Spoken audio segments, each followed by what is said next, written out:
بسم الله الرحمن الرحيم رب اشرح لي صدري ويسر لي امري واحلل عقدة من لساني يفقهوا قولي اللهم صل على سيدنا Assalamu alaikum wa rahmatullahi wa barakatuh. Inshallah, we will continue with questions of Moses. So last week we started how his journey started with a wise servant of our sustainer. He was searching for guidance, he was searching for wisdom, and he found his wisdom where to seize men. And we discussed what it may mean in our daily life. And then we also studied how being patient is key in search for guidance. By doing so, we also try to give a maybe new, maybe proper definition of being patient. We said it's not simply, at least from the Quranic perspective, it doesn't sound like a creator telling us just sit and say, oh, I don't have anything to do, so I have to wait. So it's not the way it's defined in the Quran, because as we studied last week, the servant that Moses was interacting with, or the servant that we are interacting with, was telling us you cannot be patient with something that you cannot comprehend, encompass through your experiences. So let me open this part.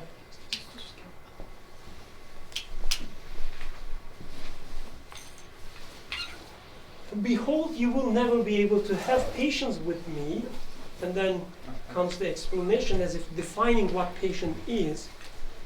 For how could you be patient about something that you do not encompass with the compass of your experiences, or something that you cannot comprehend, you do not comprehend through your experiences?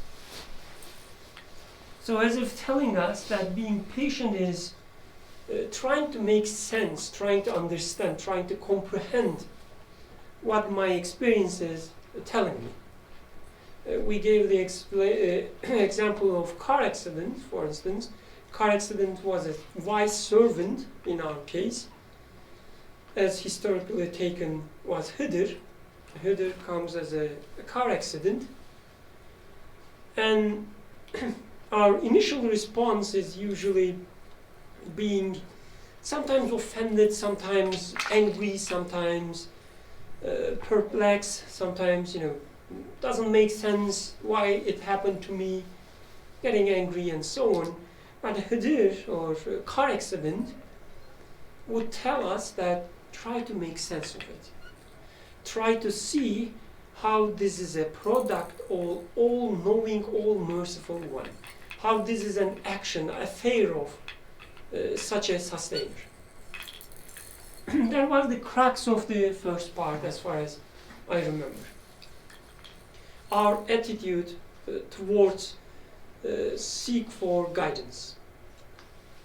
But the first step is always is realization, understanding that we need guidance and searching for it.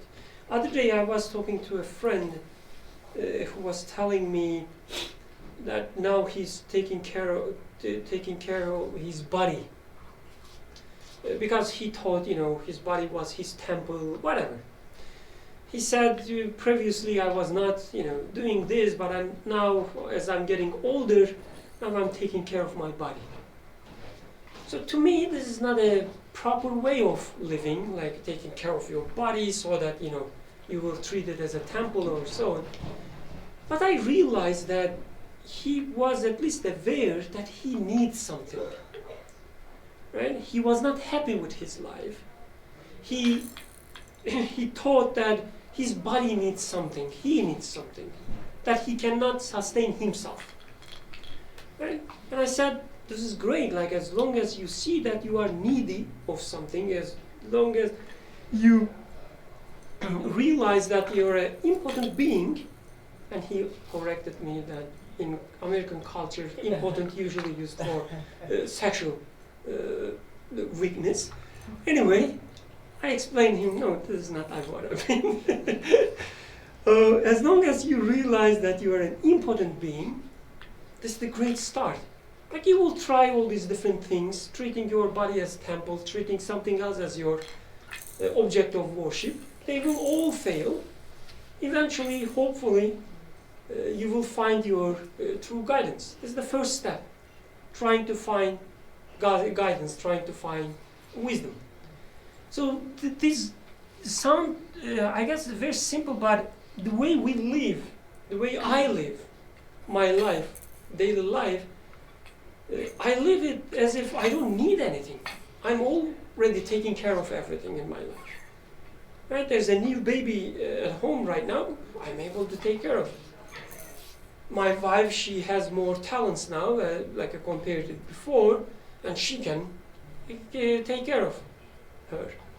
So we don't need anything.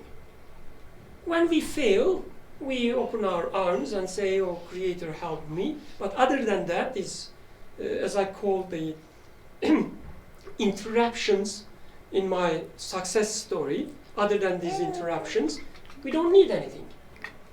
So Moses, or in our lives, that us taking a step towards searching for guidance, towards searching for sustenance for our needs, I guess the most important step that you can take. Okay, let's continue, inshallah, with the second part, where we will encounter some mysteries and try to understand them in our journey of wisdom. I guess there's no need to remind, but I will remind anyway, because I'm a terrible teacher. We read Qur'an in a way that it will speak to us. It will speak to me. It will speak to Atik. It will speak to our friends here. Right? It will not speak to somebody else out there. It will speak to me right now. So whatever I read, it will be a speech directed to myself. So let's try to implement this. Yusuf, our usual Arabic expert. فانطلقا حتى إذا ركب في السفينة خرقها قال أخرقتها لتغرق أهلها لقد جئت شيئا إمرا.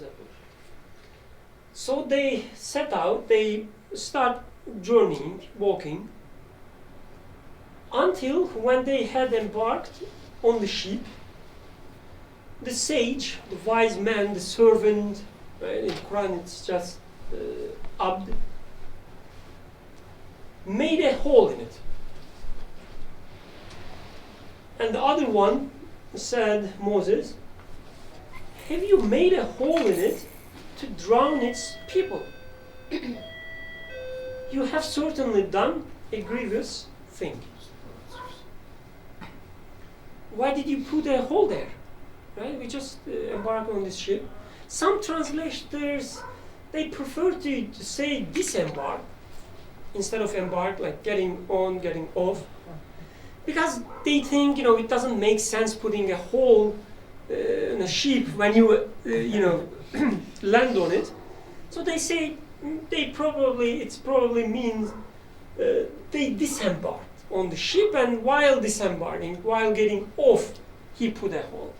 But since the historical details are not our concern right now, the verse tells us that we are on the ship, okay, and something is putting a hole in it, and our initial response, being a reasonable person, what are you doing? Like, are you trying to drown its people? Are you trying to make ship sink? If this is so, then you are certainly doing a grievous thing, something terrible, right? So, I always, like when I read such verses, I ask the question, why my Creator is telling about a sheep being drowned or sinking. Like if I'm living in a desert or if I'm living in a country where there's no seashore, whatever, the possibility of I'm being even, seeing a sheep other than TVs or internet is very low, right? What sheep? But then you realize that your life is nothing but a sheep. You sail on waves of life, right? We see same narrations, same metaphors given to us with the stories of Noah, with the story of Yunus, Jonah. All these different metaphors, all these different stories, all talking about sheep, or all talking about sailing on sea, usually very seas, just like life. So when you read such a verse, any speech that you hear talking to you,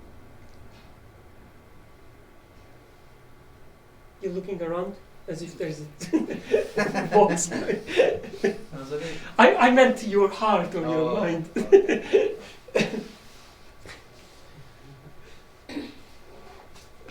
Any comments about the verse? Please be open. We're not trying to give a scholarly interpretation of Quran. We're just trying to read it for ourselves.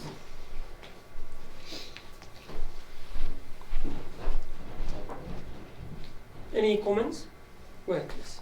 Just the meaning that comes to me is like, I guess now there's a lot of like childs being giving birth to around here. So let's say like there's a child, like here you have a ship, and then someone else makes a hole in the ship, like a ship that's going so well, it's just going on the water, it looks beautiful, and someone makes a hole in it, like why are you ruining this now? You're questioning it, you're doing something terrible. I'm like, imagine there's a child that's born, but some children are, I think someone even used it here, like they seem to be born just to die. Like they're born in a weak state and they pass away after. It's just like you've created this beautiful thing that's born, but then there seems to be like a hole in the ship. Like this thing is now going to sink, it's going to die. It seems like a grievous thing that you've done. Yes. Maybe like, as you were saying, disturbances in my success story. So in my career, say I am trying to go to a certain direction with my whatever I can do. I'm like trying to earn my life in a decent way. But happens that although let's say I applied to a school which I was expecting to get accepted, so that I climbed the ladders and just for my livelihood. I'm not willing to buy this red Tesla yet. So parked in front of the building. There's one there. But it happens that out of nowhere I get a rejection or some hole is being opened in my career trajectory. Everything is now upside down. I need to change the plans. So why does this happen? And I didn't do anything wrong. I was just trying to earn my life in a decent way. And I was even like a good worshipper of God and everything. So like those non-worshipper unbelievers are going through their life perfectly, although I am like a decent person trying to be nice with God. Bad things happen to me. Why does this happen? Like, why did God open this hole in my ship? And when we look, our lives are practically full of holes, right? From this perspective. Like where you born, what university you study, what family you are from. They can be all barriers, obstacles in your career, for instance. I didn't do anything about, like I didn't choose my race, for instance. Right? Just because I'm black, for instance, like if somebody is black, society is treating them bad, as if there's some holes in their lives, put by somebody, by society, by a creator, by some stupid people, doesn't matter. It's not their choice. Or the way I speak English is not as good as the native speakers, which always an obstacle in my life, like in my career. All these holes in my life. I apply a job, everything goes perfectly, but somebody doesn't like me, and I lose my job, or I don't get the job. I had a good source of wealth, something happens, I lose all my wealth, and I'm penniless. As if somebody constantly, digging holes in my life, as if somebody is trying to drown me. This is my usual initial response when something bad happens to me. When I see a hole in my life, I say, what's going on? Why? Actually, a few months ago, a friend's wife's auntie passed away, and she was diagnosed with cancer, and within a few months she died. And he was reporting the parents and the husband of the lady that passed away. My friend was saying that they were very much puzzled. She was like a very good person. She was the best person that you can imagine on earth, but why she? Why did this happen to her? Like, why cancer is with her but not in some like evil people out there? So this sort of things are, I mean, innocent, like this ship, you are just digging a hole in there. I guess this always happens that we ask this question, why? This is something evil. This was not supposed to happen. So in this case, I guess the hole mentioned is not a big hole, right? It's not something that would drown the ship immediately, but it's something small. And we have many of them in our lives, right? So I will make jumps, like I will give you the mystery and then directly the explanation so that we discuss the parts quickly. We don't have much time. And here comes the explanation. The servant tells us for the ship, let's start with Arabic. أما السفينة فكانت لمساكين يعملون في البحر فأردت أن أعيبها وكان وراءهم ملك يأخذ كل سفينة غصبا. As for the ship, it belonged to poor people working at sea.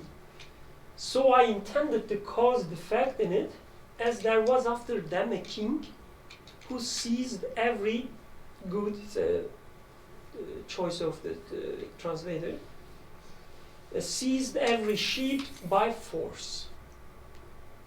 So there's a king, there's a malik. There's a malik who's after sheep, especially if they are good ones. He seized them by force. So the servant says, I caused like a small defect there, so that it was not be seized by this king. So going back to our lives, it doesn't make sense at all. Because when we just look at from a story perspective, you have to accept it under the condition that whoever is talking can see future, or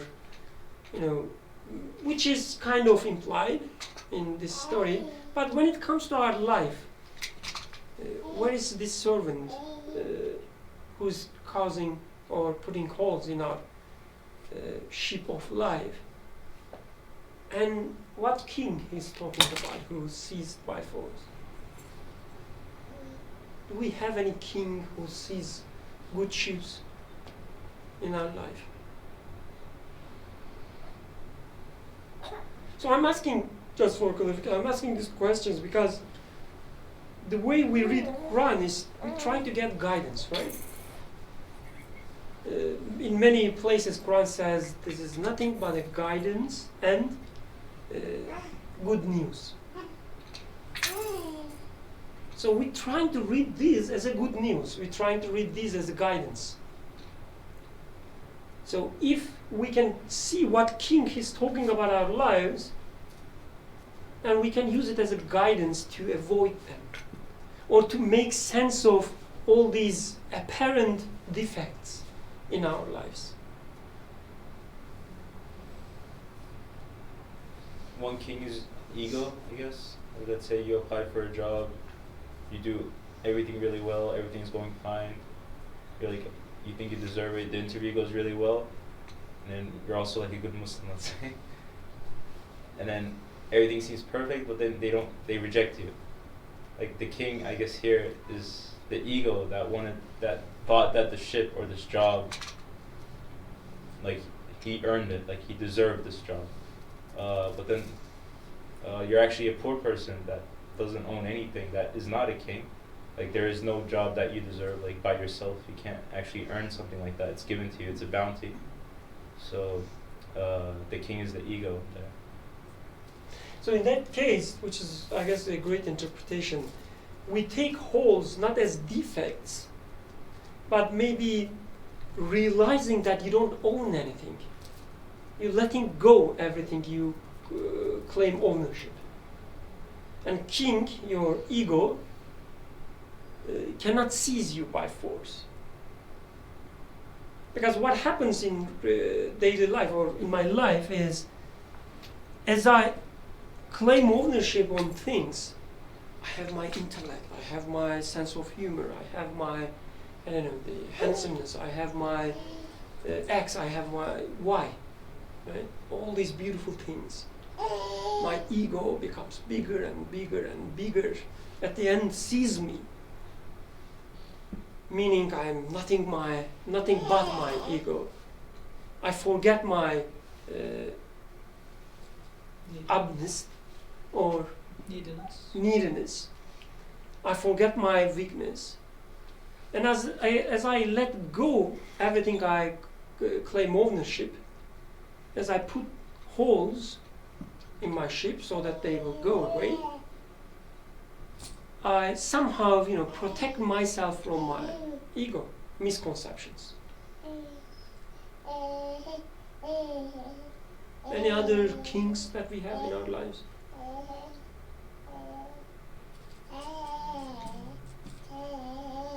What happens when you get rich, when you get successful step by step, gradually? You finish your university, you find the perfect job, you find the perfect position, you buy the perfect car, mansion, step by step. Become a little arrogant. You become arrogant, you become everything, right? Your society consumes you. Your arrogance starts consuming you. So this king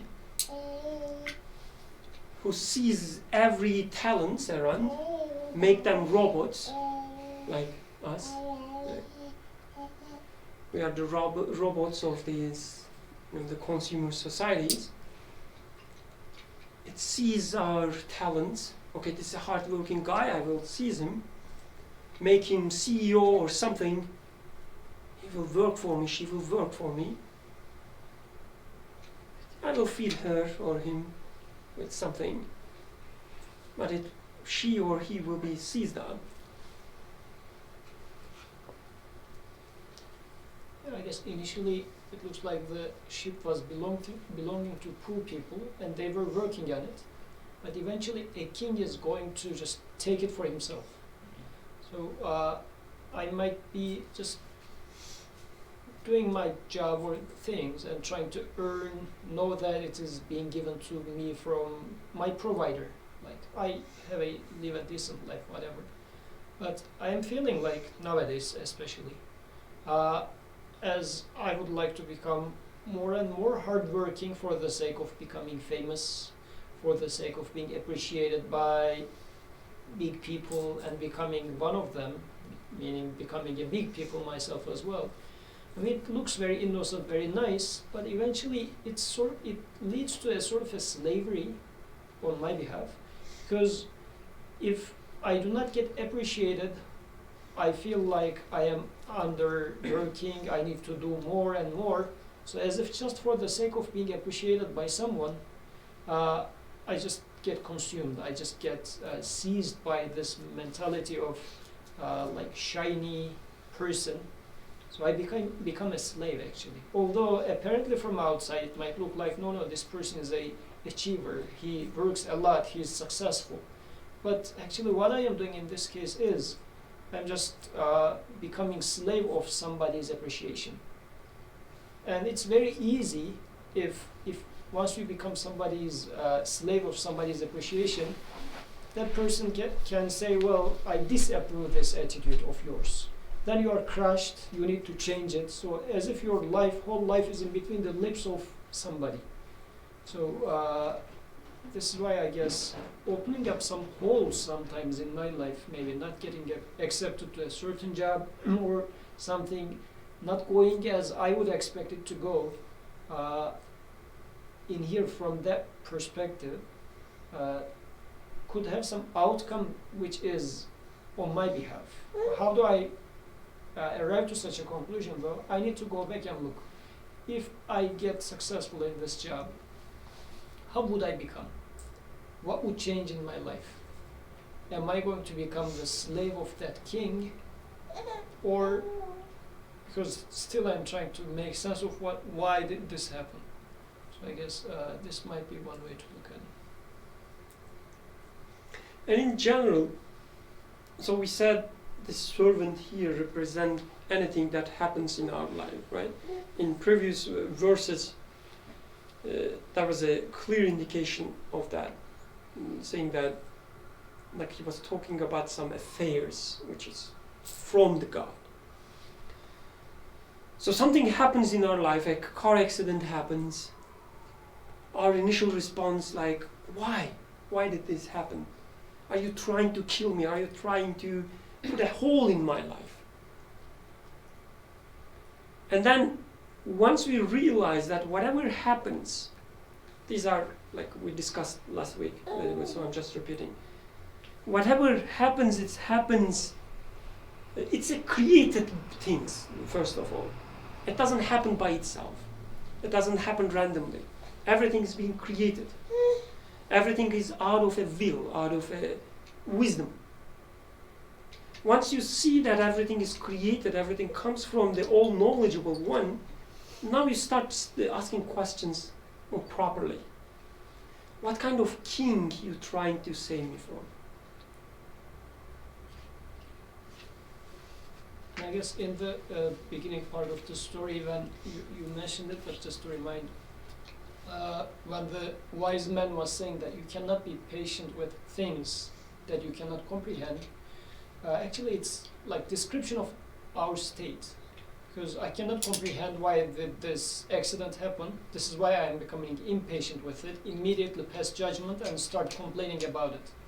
So the wise man in here is saying that actually you need to look at it from a wider perspective, try to understand, comprehend why this accident happened.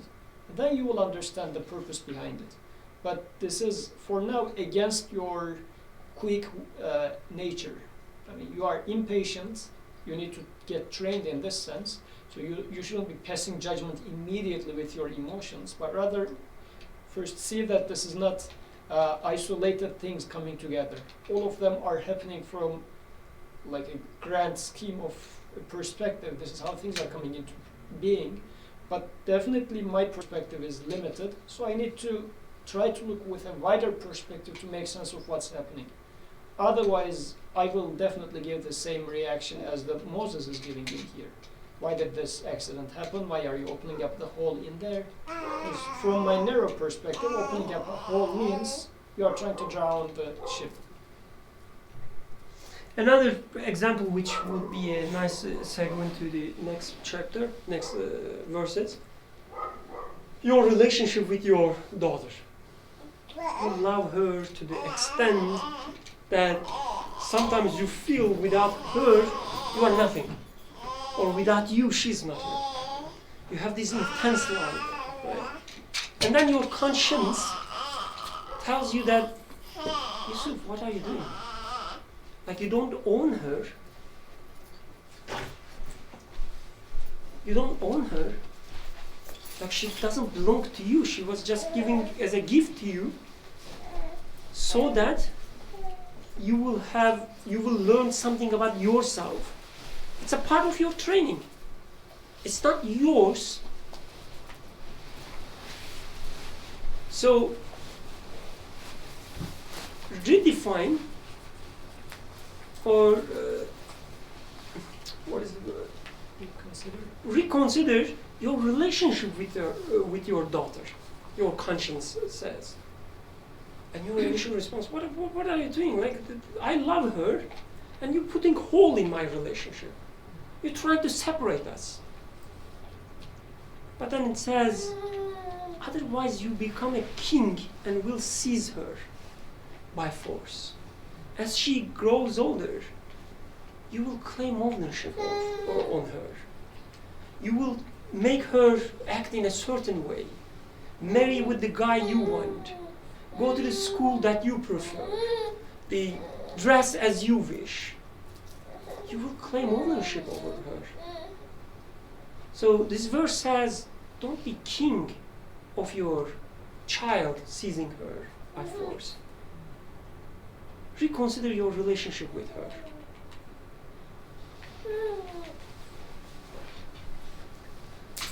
And It's like you gotta bring up all these issues already. It's like,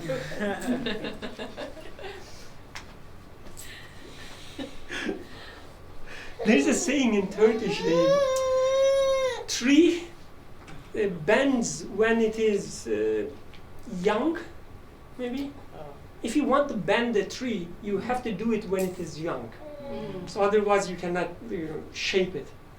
So you have to do it already. No? At the very beginning. So anyway, the second mystery in the journey of wisdom. Yusuf, please. فانطلق حتى إذا لقي غلاما فقتله قال أقتلت نفسا زكية بغير نفس لقد جئت شيئا نكرا. And so the two went on, continued their journey. By the way, you will realize that it always starts with this, like a two, they continue their journey.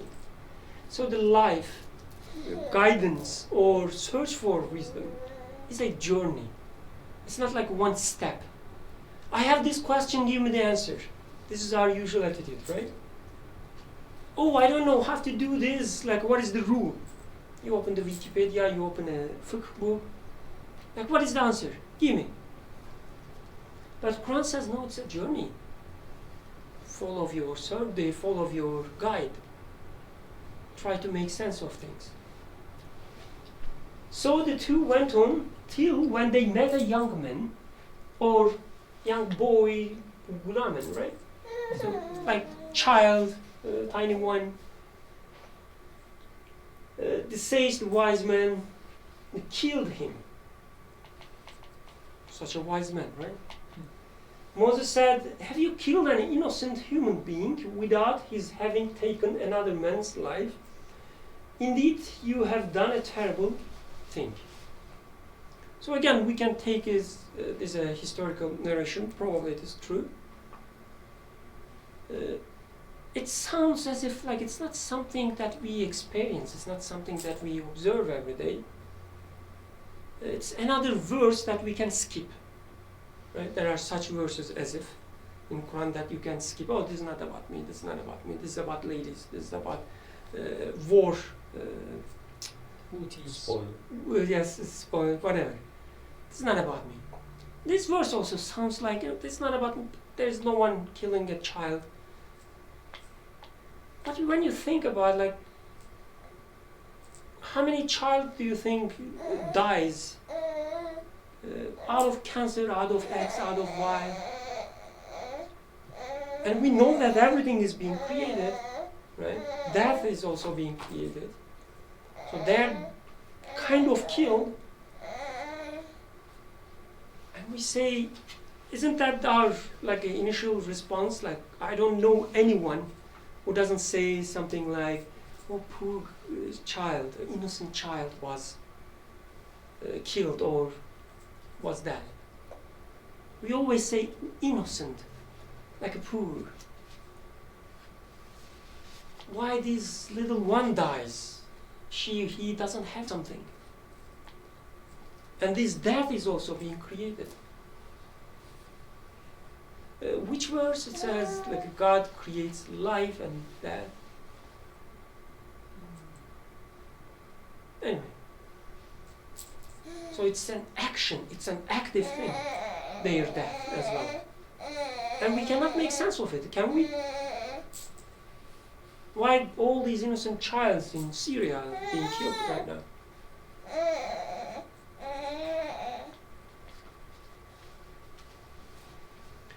Or, like we're talking about far things. Let's take in to our life.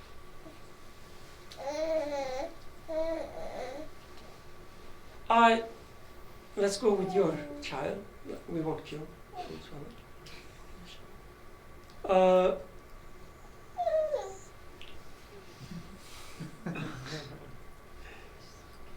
But you have this lovely relationship with her, and Quran comes and the guidance comes and tells you, cut your relationship with her. Just like Abraham and his son. Cut his throat, cut her throat. Cut the relationship with her. Or you have something like in you, as a part of your personality that you value a lot. That's a spark that you know that it will become a fire one day.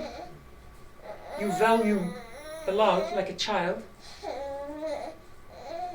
And somebody comes and tells you that this is harmful for you. Kills it. Just like myself, I'm telling Yusuf that your attitude against your daughter is not healthy. Your love against her, love is good, but the way you love her is so materialistic that you assume that love is coming from her. You attributing cuteness to her, you attributing all these nice things to her. And I say, don't do it. As if I'm killing her child in his child in his eyes.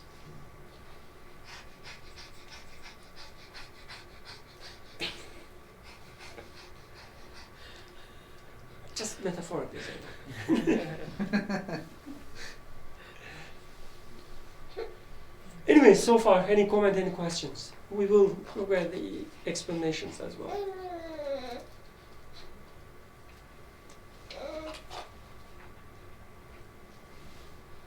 Yusuf. وأما الغلام فكان أبواه مؤمنين فخشينا أن يرهقهما طغيانا وكفرا فأردنا أن يبدلهما ربهما خيرا منه زكاة وأقرب رحما. And as for the boy, his parents were believers, and we feared that he would overburden them by, or there are like a different ways of reading the same word, make them undergo transgression and disbelief. So we intended that their Lord should substitute for them one better than him in purity and nearer to mercy. These verses are traditionally, not by all scholars, but in most circles, are interpreted or narrated as baby Hitler, right? There was a child, and the servant knew that he will become a terrible person, so he slayed him. Right, there, so that it's not too late. But when we again try to read verse as a good news for us and good news, a guidance for us, things get a little bit more complicated. Somebody is killing our child, or somebody killing is something that represents the child in us, to prevent us going from transgression and disbelief. Because again, you can read it in two ways. Make them undergo transgression. The parents, or let's say us, going through transgression and disbelief because of our quote-unquote child.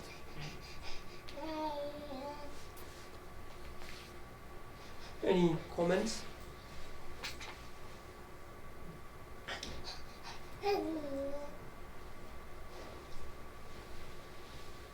So that with our toy example of car, let's say, if my beautiful, scratchless, brand new car, so although I might be like appreciative of my creator, I tend to forget it as I start driving it, and when I am racing with somebody else and my car goes faster, it starts getting bigger and bigger on me. And I tend to forget my neediness, and just I start becoming like this, as if it's me, it's my car. We are strong. As a couple, me and my car, we are doing good jobs. So, or anything that we can apply this to.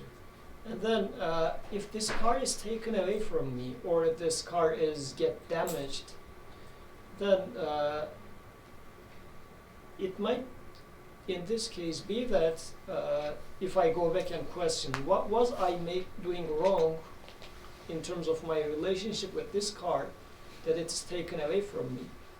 So this one is saying that, well, the car was growing so big on me that I was eventually becoming like a quote unquote, I was feeling like a god myself. I was feeling like I am strong. Going to transgression. Yeah, Undergo transgression. Transgression, yes, definitely. And disbelief, because if I am self-sufficient, if I start thinking that I am self-sufficient, then there's no God in my life anymore. So then this car will become my ruin, actually. So the car being taken away from me is, again, serving my education. So if I, again, wait a second and try to see it from a comprehensive angle, where was I going towards? But there's an emphasis at the beginning that the parents of the child were believers. So this is where I start, but it looks like the child is becoming source of my misguidance. So by the child being taken away from me, although like the car being taken away from me, it's being very depressive initially. But if I keep asking, who was the owner of the child? Was the owner of the child taken away? Owner of the car was not me. He was the owner of the car. He took it away from me. So once putting things into perspective, then it starts making sense. And being taken away doesn't have to be destroyed or killed or going through an accident, right? It also means a guidance, like a Quran, comes and tells you, check your relationship with your car, check your relationship with your child, check your relationship with your wife, your husband. Don't let this relationship take you through transgression and disbelief. And this metaphor, parent-child metaphor, I guess this is a really perfect metaphor because we all experience this. We all have parents. We all have children. We all have, the family members. Nobody is from trees, right? And we know how our fathers, how our mothers treated us. With love, definitely. But from time to time, they think, and just like we think, when it comes to our children, that they are the ones who defines us, makes us. We always hear like, I gave birth to you, you have to obey me. This, it sounds innocent, definitely. Like when it comes to our attitude against our mothers, I'm not trying to criticize our mothers, I'm just looking from my own perspective, when I do it. Right, I have a newborn right now, and when I check myself, sometimes she cries because she needs something, and I get angry because I think she should cry when I want. She shouldn't cry when I don't want. This is my attitude. Especially at night. Especially at night. I'm sleeping. Who are you crying right now? I made you. Astaghfirullah, right? So my relation, my attitude against my child cause me disbelief. Because I claim ownership, I claim sustainership. You will go to the school I want. You will marry the person I want. So our relationship with our child, as a metaphor, we can apply this to everything. I earn this money, I can spend it any way I want. When Quran comes and tells us that whatever I give you, there is a right of poor in it. Right? Quran says this. I said, what are you talking about? This is my money. I will decide, who to feed, who not to feed, or spend it to myself. My relationship with my child, my money, my work, cause me disbelief, transgression. And Quran says, kill your relationship. Don't take it that way. Just like Abraham killed the relationship with his child. Doesn't mean that he, cut the throat of the child. He cut all his ownership, all his claims about the ownerships with his child. Which explained by the next verse. So we intended that their Lord should substitute for them one better than him in purity and nearer to mercy. So your child will not be taken away, but it will become something else in your eyes. It will become purer, meaning there won't be a barrier between your child and your sustainer. You will know that whatever you observe there, it's given by him. It's pure in that sense. She's pure. She's not tainted. She's not. She doesn't have any dirt of your misinterpretations.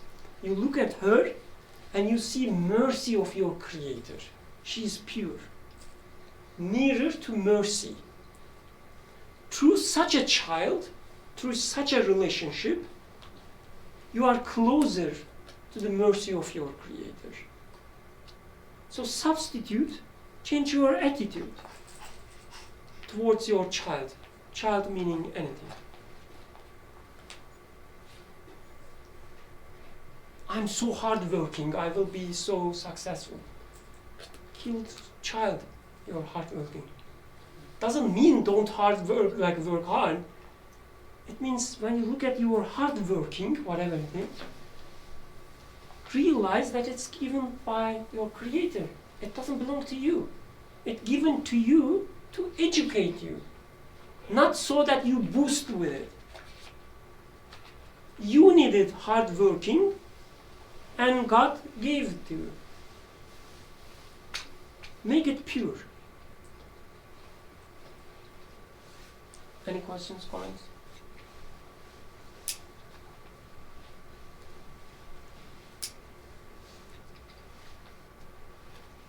Okay, let's continue with the last one.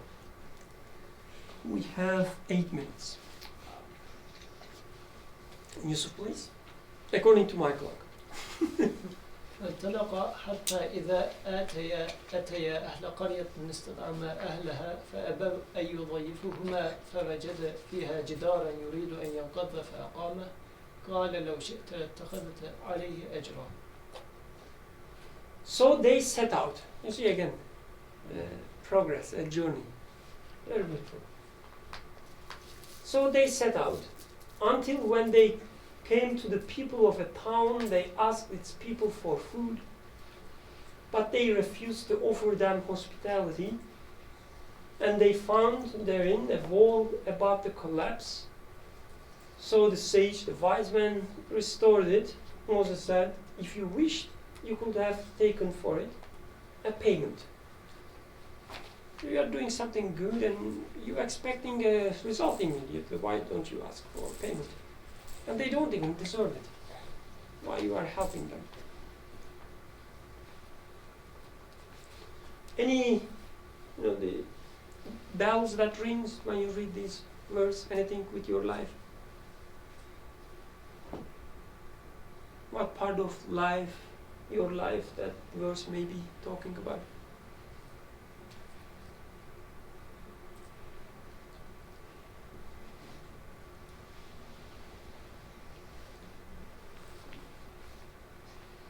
So with my relationship with others, for instance, I experience this a lot, that I don't see hospitality from time to time. Or sometimes I'm not able to show them hospitality, respect. So my relationship with people have such, issues, let's say.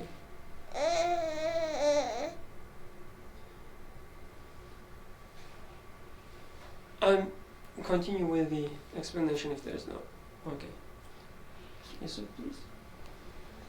وأما الجدار فكان لغلامين يتيمين في المدينة وكان تحته كنز لهما وكان أبوهما صالحا فأراد ربك أن يبلغ أشدهما ويستخرج كنزهما رحمة من ربك وما فعلته عن أمري ذلك تأويل ما لم تستطع عليه صبرا.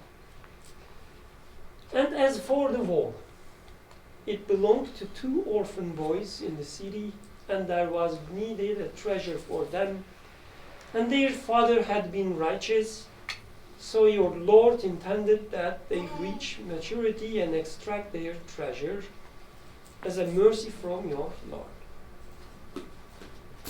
And I did it not of my own accord. I didn't them of my accord. That is the interpretation of that about which you couldn't have patience. So, 2 boys, 2 orphans. There's a treasure on their wall. Sage, the wise man, Khidr, repair the wall so that they will get it when they reach maturity. So usually again is interpreted as the wise man was protecting the treasure from these bad people in it.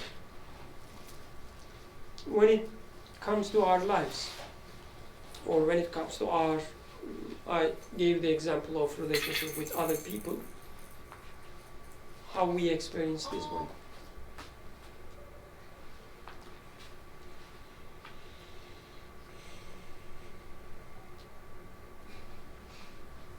Beyond all these details, like one thing attracts my attention is that there is something good for them, but they're not ready for it yet. They should reach maturity first. Sometimes you see the same thing in you, that you have a talent, that you have a feeling, that you have an understanding of something, some questions that come to your mind. And you know that there's a value there. But you are not ready for it yet. So don't spoil it. Don't waste it. Let it brew. Let it wait until you reach, or this idea or this talent comes to maturity. All these questions, or maybe these questions comes to maturity. Because sometimes the question comes and you say it doesn't make sense. You reject everything. Verse says, wait, maybe this question will become mature, right? It will be ready to be extracted, then you will use it. Right, please. So then, like the city in here is like a person like me. Yes. And maybe I am treating the 2 guests in here in a bad way, meaning that I'm not showing the best character. I might be a man of, in general, a bad character. There's something wrong with me. But, and there is a wall that is about to collapse in me, which is another apparently bad thing that is part of my character. But this people in this case comes and fixes it, or the creator is as if correcting this aspect of me temporarily. And from outside it looks like God is doing something good to a bad person, like correcting the wall. But actually the purpose behind that, as the creator is saying from that perspective, saying that under that incorrect wall is a treasure for that person. So that person is going to be saved by that treasure. As you are saying, it might be realizing some truth, but it requires the correct time. So to say it more explicitly, actually we were talking about this with a brother. So brother was saying that I am regretful that I am realizing something after so many years. Why did I not realize this before? As if, for example, I could have realized this 5 years ago because such and such person was there in my life, as if there was the treasure. The treasure that I found today was accessible to me 5 years ago as well. But somehow it didn't happen at that time. So why does this happening like this? As if this verse is saying that those two orphans, and their again father was a righteous man, so they did something. So let's say as a person, although I might be a bad person, but sometimes I do something good. And the Creator says, for the sake of this good thing, like those two orphans, some other aspects in you will grow up and then they will become rich. I'm going to make you shine through those two orphans. But they need to get mature first, so that they will be able to appreciate the value of the treasure, because then they will themselves waste it or not be appreciative of the treasure if it was 5 years ago. So like this is how it happens in our lives as well. Sometimes it happens that after several years I realize something that was available to me 5 years ago.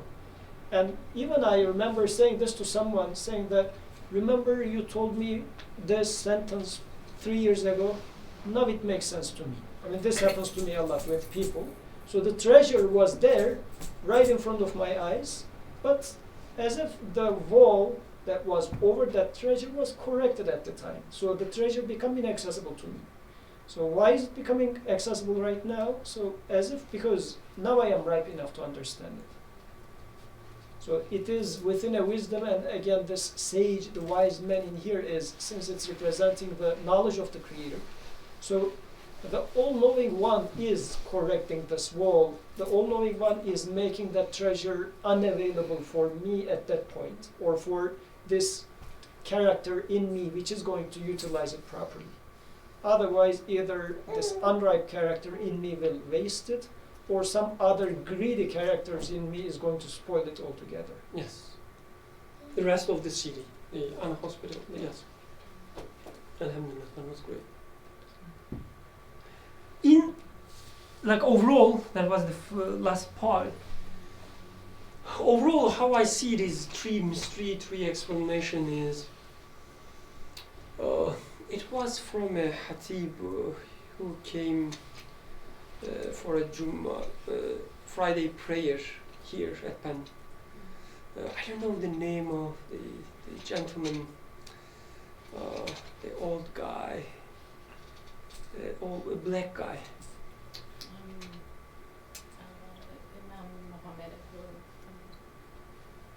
That doesn't matter. The name, you know, yeah. I really like him. He's very like with a always a smiley face. Alhamdulillah. Now you're making me miss him actually. One day he says, like during one khutbah, he said, Prophet was ready to be transformed by the revelation. And revelation came to him. And he was again ready to be transformed. So through all these verses, I see that whatever happens in our life, a car accident, a child born, I get a job, I lose a job, I get married, I get divorced, somebody dies, somebody borns, whatever happens in my life, it's there to transform me into something better. Right? Sometimes I see them as holes in my sheep, but eventually it is there to protect me from being seized by a king. Sometimes I see them as someone is died or someone is killed, but it's there to make me away from transgression and disbelief. There is always transforming me, shaping me. And I be ready to see life, the creation in that way. Like, I should ask the question, what kind of person am I going to after this experience? Or what kind of person I am supposed to be, I am supposed to become after this experience? Because it is there from the all-wise one, from the all-merciful one. It's a created being. It's a created thing. Let it to transform me. Let it to shape me. Be patient, meaning try to make sense of it. Not sit and say, oh, it's from God. I cannot do anything. What else I can do? No, try to make sense of it, understand. This is patient. Try to make connection between things you experience, between things you know. So, I think overall this story is a perfect example of living with or utilizing the sixth pillar of faith, like belief in divine determining. The last part, right? Yeah, because you believe in existence of God, you believe in books, angels, messengers, you believe in a day of judgment, but how does it change you?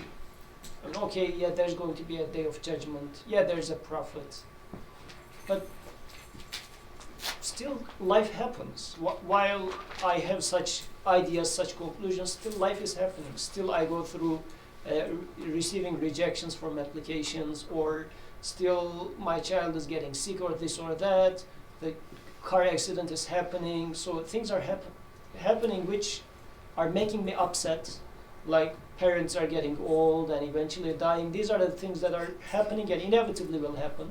So, but why are they happening? So I guess in general we have this question of problem of evil. Evil is happening apparently, or are they really evil? So if there is God, why is there those evil things are happening? Right? So it's very easy to immediately go with the flow of my emotions and say that this sucks, it doesn't make any sense, therefore I start rejecting everything. But as if this is giving the perfect example of what does it mean to believe in divine determining. So seeing that everything in this existence, pretty much like a flower is blooming, the way that it is being within the order and knowledge of the Creator, or as Qur'an says, there is no single leaf which drops out of His knowledge and control. How about the car accident?